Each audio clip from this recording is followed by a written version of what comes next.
হযরত আয়েশা রাদিয়াল্লাহু তাআলা আনহা হইতে বর্ণিত, তিনি বলেন, আমরা হজের উদ্দেশ্যে মদিনা হইতে বের হইলাম। শারিব নামক স্থানে পৌঁছানোর পর আমার হায়েজ আসলো। আল্লাহ রাসূল সাল্লাল্লাহু আলাইহি সাল্লাম এসে আমাকে কাঁদতে দেখলেন এবং বললেন, কি হইল তোমার? তোমার তো হায়েজ এসেছে। আমি বললাম, হ্যাঁ।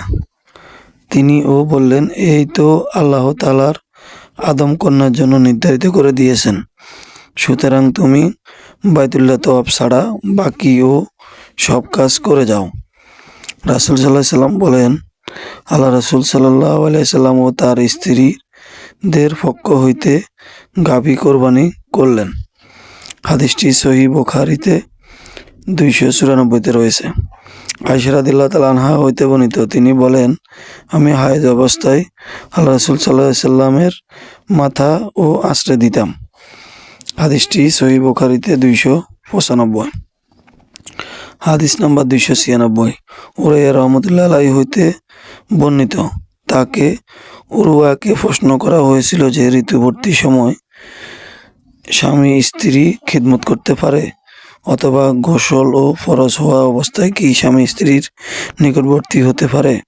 উরওয়া রাহমাতুল্লাহি আলাইহি জবাব দিলেন, এইসব ও আমার নিকট সহজ। এই ধরনের সকল মহিলা স্বামীরও খেদমত করতে পারবে, এ ব্যাপারে কোনো অসুবিধা থাকার কথা নয়।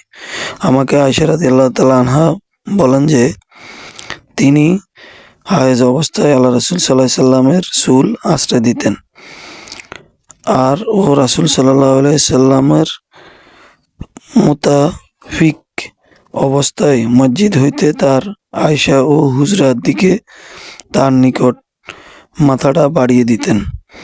তখন তিনি মাথার চুল আঁচড়ে দিতেন, অথবা তিনি ছিলেন ঋতুবর্তী অবস্থায়। হাদিস নাম্বার 297, সহিহ বুখারী। আয়েশা রাদিয়াল্লাহু তাআলা আনহা হইতে বর্ণিত, তিনি বলেন, নবী সাল্লাল্লাহু আলাইহি সাল্লাম আমার কোলে হেলান দিয়ে কোরআন তেলাওয়াত করতেন, আর তখন আমি হায়েজ অবস্থায় ছিলাম। হাদিসটি সহিহ বুখারীতে 297 এবং সহিহ মুসলিমের 3য় খণ্ডে 3 নম্বরে রয়েছে।